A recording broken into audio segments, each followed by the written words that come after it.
वैदिक पर्सपेक्टिव के इस YouTube चैनल को सब्सक्राइब करें, वीडियो को लाइक व शेयर करें। ओम निसर्वसेन ईसुधीन अशक्त समर्योगा अजति यस्य वष्टि चोस्कूयमाण इंद्र भूरि वामम मां पणिः भूहु अस्मत् अधि प्रवृद्ध। निरंतर यह निश्चित रूपेण बांधा ही सर्वसेन ईसुधियों को सम्यक रूपेण स्वामी गमन करने योग्य को प्राप्त करता है, जिसकी प्रकाशित होता है। शत्रुओं को भगाने वाला है, इंद्र अनेकों को प्रतिकूल मत हो, व्यापारी हमसे अधिकाधिक प्रवृद्ध हो। यह जो मंत्र लिया गया वह ऋग्वेद के प्रथम मंडल के 33वें सूक्त का यह तृतीय मंत्र है, अर्थात तीसरा मंत्र है। वामम मां पणि भूहु अस्मत् अधि प्रवृद्ध। अब यहां पर बिजनेसमैन के विषय में बात कही कि जो व्यापारी लोग हैं उनका क्या कर्तव्य है। इस मंत्र में हर प्रकार के लोगों की यहां पर बात की गई है। अब यहां पर इस मंत्रांश में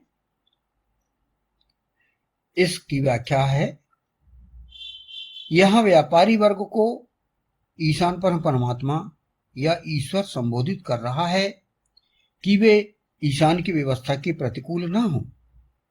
व्यापार हेतु अनैतिकता का, अमानवीयता का व्यवहार न किया जाए। वर्तमान समय में व्यवसायिकता की आंधी में सारे नैतिक मूल्यों का उड़ जाना ईश्वर के प्रतिकूल होना ही है। यानी यहां पर अब व्यापारियों से बात की गई है कि व्यापार ईमानदारी से किया जाए, व्यापार में बेईमानी नहीं होना चाहिए, ये ईश्वर कहता है।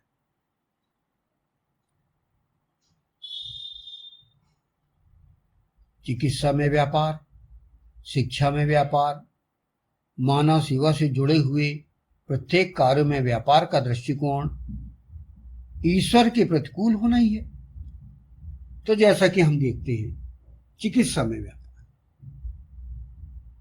मानव अंगों का ब्लैकमेलिंग करना, मानव अंगों का तस्करी करना, ये कितनी बड़ी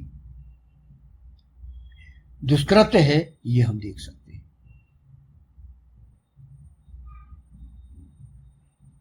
चिकित्सा यानी डॉक्टर, नर्स और चिकित्सा के क्षेत्र में हम देखते हैं कितना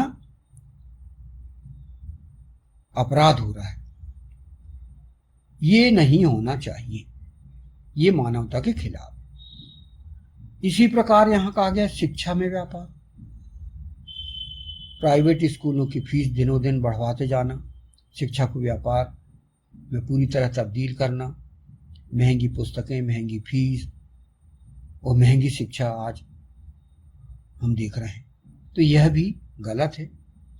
शिक्षा एक विद्या का केंद्र होता है, विद्या का मंदिर होता है, तो वहां पर ईमानदारी होना चाहिए और वहां ये व्यापार नहीं होना चाहिए।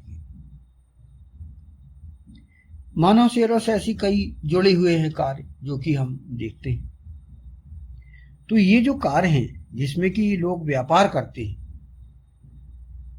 कृषि क्षेत्र में आप ले लीजिए, रसायन के माध्यम से, इंजेक्शन के माध्यम से आज अनाज, फल, सब्जियां, इसका भी बेईमानी से उत्पादन करते हुए अधिक से अधिक लाभ उठाने के प्रयास किए जा रहे हैं। चारों ओर हम देखें तो यह हम यदि करें तो इसका खामियाजा भुगतने के लिए तैयार रहना चाहिए, क्योंकि ईश्वर सब कुछ देख रहा है। ईश्वर की जो शक्ति है उसे लोग पहचाने और उसके प्रकोप से बचें, ये यहां पर समझाए जाने का प्रयास किया जा रहा है।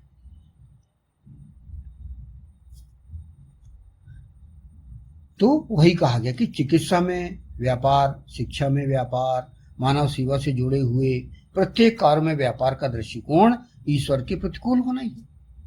इससे यह नहीं समझा जाना चाहिए कि ईशान परमात्मा या ईश्वर व्यापारियों का हित नहीं चाहता, अपितु इस मंत्र में यही स्पष्ट किया गया है कि ईश्वर की व्यवस्था मानकर उसके अनुसार चलकर व्यापार करते हुए भी व्यापारी प्रवृद्ध हो सकते हैं। प्रवृद्ध अर्थात प्रकृष्ट रूपेण अविरत होना। यदि व्यापार को आप बढ़ा रहे हो तो आप ईमानदारी से कार्य करिए और इसमें अमानवीय व्यवहार ना करें, अन्यथा आपको ईश्वर का प्रकोप झेलना होगा।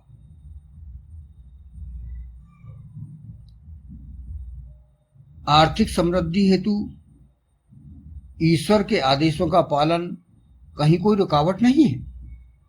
व्यापारियों को हर तरह से प्रकृष्ट रूपेण अविरत होना है।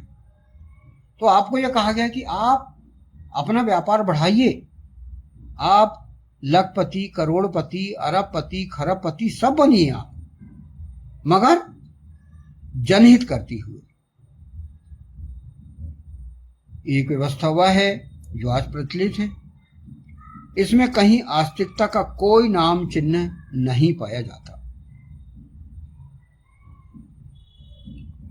आर्थिक लाभ पाने के लिए कुछ भी किया जा रहा है और एक व्यवस्था वेद प्रस्तावित करता है जिसमें आर्थिक लाभ भी है और ईशान का अनुग्रह भी प्राप्त होता है। व्यापारी वर्ग का सर्वांगीण उत्थान वृद्धि होती है, जहां अधिकाधिक प्रवृद्ध होने के लिए ईश्वर आदेश कर रहा है। तो ईश्वर ये कह रहा है कि आप अधिक से अधिक बढ़िए, आप अधिक से अधिक उत्थान करिए, मगर ईमानदारी से करिए। ईमानदारी से आप इनकम टैक्स पे करिए, ईमानदारी से आप महंगाई कम करते हुए आप अपना व्यापार तो बढ़ाएं, लेकिन जन सामान्य पर अत्याचार ना करें। तो ईश्वर परम परमात्मा आपको ये कह रहा है कि आस्तिकता के आधार पर हम आर्थिक उत्थान कर सकते हैं। जैसे कि हमने देखे कि समाजवाद, साम्यवाद ने पूरे विश्व को अर्थ प्रमुख करके रखा है। यहां नास्तिकता है, ईश्वर नहीं होता, ये सोच के धर्म जनता की अफीम है, ये कहा गया। और कितने जल्दी 70 या 72 वर्ष साम्यवाद समाप्त हो गया। अब हम ईश्वर को साक्ष्य मानकर ईमानदारी से व्यापार करते हुए यदि हम अपना उत्थान करें तो हमें ईश्वर अधिक प्रगति देगा, हम बढ़ते चले जाएंगे। ये यहां पर कहा गया है। वेद में कहा गया है, शतहस्त समाहर सहस्त्रहस्त समकिर। 100 हाथ से कमाओ और हजारों हाथ बांटो। ये वैदिक अर्थव्यवस्था है। वैदिक अर्थव्यवस्था के आधार पर आस्तिकता सबसे प्रमुख है। ईमानदारी होना, उसके लिए ईश्वर का डर होना और ईश्वर के अस्तित्व को मानते हुए हम ईमानदारी से व्यापार करेंगे, ईमानदारी से हम टैक्स भरें, ईमानदारी से हम अपना सीमित लाभ उठाते हुए अपने परिवार को का उत्थान करें, समाज का उत्थान करें, राष्ट्र का उत्थान करें। तो इस मंत्र में काफी महत्वपूर्ण बात की गई है, जिसे कि हम सोचें समझें, धर्माचरण करते हुए अपने जीवन को सफल बनाएं और हर प्रकार से हम अपना और अपने परिवार का, अपने समाज का उत्थान करें।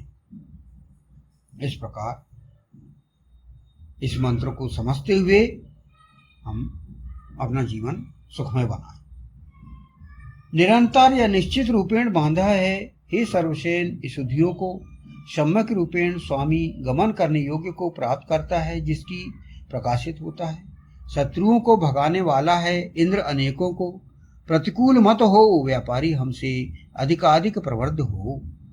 ओम निसर्वसेन इसुधीन अशक्त समर्योगा अजति यस्य वष्टि चोस्कूयमाण इंद्रभूरि वामम्मा पणिभूः अस्मत् अधि प्रवृद्ध। ओम। वैदिक पर्सपेक्टिव के इस YouTube चैनल को सब्सक्राइब करें, वीडियो को लाइक व शेयर करें।